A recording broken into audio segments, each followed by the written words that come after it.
Boa tarde, frater, soror, irmão e irmã, buscador da luz, cabalista, estudante de cabala, místico e quem mais estiver assistindo, né? Curioso pela Bíblia. Hoje vamos começar mais um programa, né? Bíblia e Misticismo. Eu sou Mariano Soltis, aí, autor, filósofo, né? Buscador de vários saberes, conhecimentos. E vamos tratar um pouquinho aí da questão da criação, né? Alguns primeiros versículos da Bíblia, o que eles podem dizer, o que algumas terminologias estão relacionadas, né? Eu já tinha falado isso em livros, só que aqui eu vou aprofundar um pouquinho mais e dar outros detalhes aí. Pode rodar a vinheta então.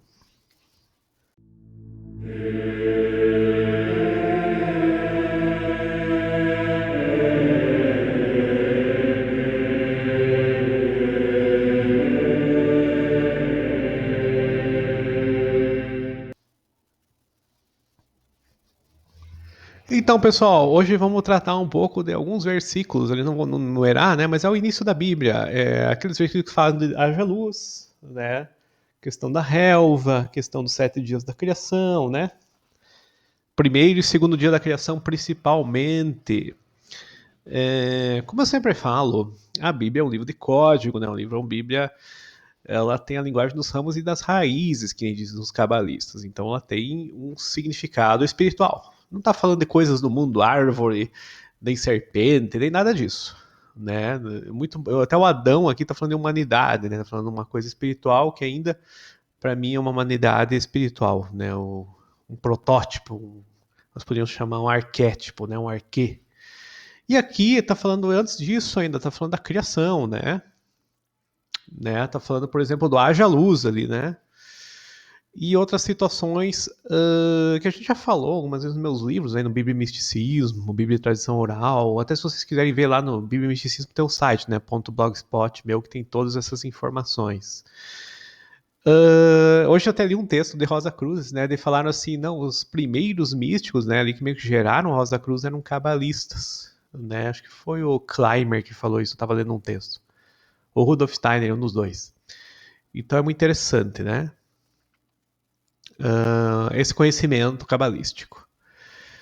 Haja luz, tá falando em plantar, né? Tá falando da árvore e tá falando da Torá, né? E quem que é essa luz da Torá? É os justos, né?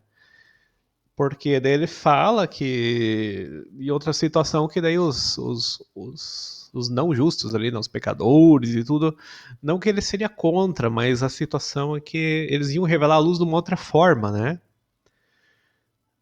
Então, esse haja luz a gente comentou aqui que não tem muito a ver com sol, nem lua, nem nada disso. Ele é uma luz espiritual. O sol depois, lá nas luminárias, né?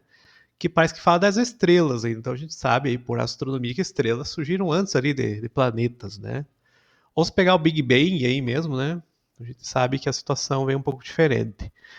Do hebraico, o haja luz tem Yud e Rei ali, né? É o Abba Veim, é o pai e mãe, né? Então uma situação bem interessante também, que depois está comentado ali em Helva, né? O Ervas está falando do firmamento superior e o firmamento superior, inferior, que são as águas, né? Então, quando Deus ali fala, Deus pairava sobre as águas, né? Na verdade, as águas são esses firmamentos espirituais, né? Esses éteres aí, né? Que está se falando. O legal é que ele fala que, essa luz, alguém pensa assim, não, mas é o primeiro dia, só que surgiu. Não. A situação da luz que se fala dele vai nos 7 dias da criação mesmo. Todas elas têm manhã, né? Que tem essa questão da luz. Né? E para ter manhã tem que ter noite, e para ter dia tem que ter noite. Então existe sempre uma espécie de amor, uma espécie de romance, né? Do dia e da noite. Né? Como se fosse marido e mulher mesmo ali comentado no Zohar, né? Nesse livro de Cabala. Uma expressão que se usa é Deus vivo. Acho que não só nessa parte da Bíblia, mas em outras, né? E segundo os cabalistas, o Zohar está se referindo a Binah, né? É um pouco diferente aqui do Deus geral dos 32 nomes, né? Ou dos 30 nomes de Deus, que seria o Elohim daí, né? Então o Deus comum, Elohim, um pouco diferente ali do Deus vivo, né? Relacionado a Binah. Primeiro dia é relacionado a Hesed, né? Aquela árvore, esfera da árvore da vida, Sefira, né? E aos anjos criados daí no primeiro dia, óbvio, né? Que são os anjos de Hesed. No segundo dia foram criados daí os anjos de Geburá, né? Os anjos de Geburá e assim por diante, né? A gente vê ali no mundo de Atzilut, na própria Cabala, nos mundos superiores, o nosso jardim do Éden, ou reino dos céus, né? Que nem os cristãos hoje falam. Ali é um mundo de anjos mesmo, né? Então, um mundo muito próximo de Deus, né? Você quase consegue confundir com Deus, né? Um anjo do Senhor apareceu. E alguns falam que é próprio Deus, né? Uma teofania, que nem os teólogos falam. Então, o anjo e Deus é muito próximo. Daí aqui nessa criação nós vemos essa proximidade muito mais clara, né? Com várias terminologias que nem eu sempre falo aqui, que nem os animais, por exemplo, não tem nada a ver com animais, tem a ver com anjos, né? Asas, seres viventes, aves, né? Próprios répteis também parece que se referem a anjos. Então, assim, não tem muito a ver, por exemplo, com o nosso mundo, com o sentido literal. Eu falo, todo o programa eu falo isso. Né? Quem vai procurar na criação, como se Deus tivesse criado antes do universo tivesse criado, por exemplo, animais, passarinhos, né? Nada a ver com isso. Né? Então, e também a participação do Adão nisso, o Adão espiritual, né? O Cadmon, ele começa a nomear essas coisas todas ali, né? Então ele dá nome, ele também cria, é um co-criador.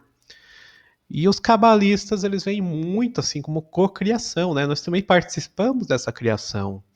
Nós antes de nascermos, né, segundo os judeus ali, os cabalistas, ele faz um juramento na Torá. Deus me dá essa lei, eu já vou jurar que vou cumprir antes, né? Seria meio estranho a pessoa não cumprir a Torá sem ter jurado, sem ter feito um pacto com Deus.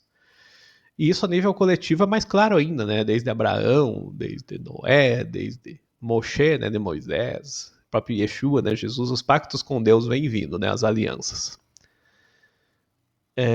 Os convênios, né, que eu já vi alguma igreja falar, né?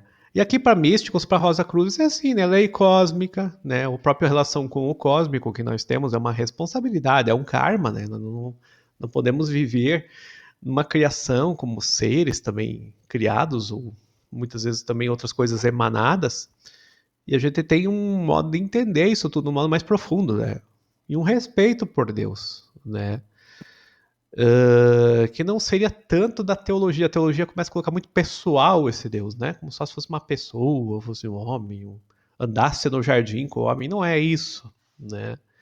Deus, ele vai a nível metafísico, ele vai a nível espiritual, vai a nível do infinito, né? Não tem atributos. Os atributos a gente coloca com a nossa sabedoria, com a nossa inteligência e o que a gente consegue entender de Deus, né? Do cósmico. Mas a situação aqui é bem mais complexa, né? E todos esses termos que estão aqui pega o Gênesis no primeiro capítulo, terceiro, segundo, né? Eles vêm referência ao mundo espiritual, a éteres, a anjos, a espíritos, a elementais, a seres da natureza, fadas, e vai embora, né? Isso só depois que vem uma natureza física, né? Até outros povos, como Atlântida, Lemúria, tinham um corpo espiritual, ou eram hermafroditas, ou tinham outra natureza. E eram seres humanos também, né? Eram almas. Então, é só uma crítica assim que eu vejo hoje muito nos gêneros e perseguições e a nível religioso. Isso é uma total confusão, não só teológica, mas religiosa mesmo, né? Porque o homem de Deus, ou justo aqui, como se diz, ele vai tentar entender essa Torá no modo mais profundo possível, espiritual, filosófico, né? Uma vida de exemplo, e Jesus não deu esse exemplo. Jesus não ficava condenando ninguém, Jesus perdoava, Jesus tinha aquela misericórdia, né? Que só Deus mesmo para ter, né? Perdoar, curar, libertar, né? Yeshua tem essa coisa do novo homem, de nós que somos os homens de vontade, homens de desejo, que buscamos essa natureza cristã, essa natureza do homem Deus, né? Também para nos aperfeiçoarmos no Senhor, no Yeshua. Então, essas nossas orações, nossa busca, nossa meditação, nossos estudos, né, que é o caso aqui mais meu, ele vai nesse caminho. E aí a gente entende o haja luz, né? Não só como uma luz do céu, ou planetas, ou lua, ou qualquer coisa aí no nível literal. E depois a gente vai ver que outras partes também têm significados, né, pessoal? Né? Então, esse é o nosso caminho aí, né? Místico, de busca a mais elevada possível. Isso aqui eu tô comentando um Zohar comentado ainda, pessoal. Então eu fiz uma leitura ontem com os amigos aí, né? Da Cabala. E isso aqui é muito profundo. O Zohar já, o normal já é muito complicado de entender. Imagine o comentado com Sefirot, com parte Sufim e com níveis espirituais, Abba Veima, né? O pequeno rosto ali, né? Eu tenho Zerampin e tudo mais. Então a gente está falando aqui de várias situações do próprio Deus, né? Da divindade. E do mundo espiritual, é claro, né? Tá bom, irmãos? Até a próxima programa, né? Bíblia e Misticismo, a nossa meditação. Estejam com Deus Yahu, com o nosso Senhor Jesus e Yeshua, e com o Espírito Santo vos iluminando cada vez mais, o Ar Hakadosh. Até a próxima.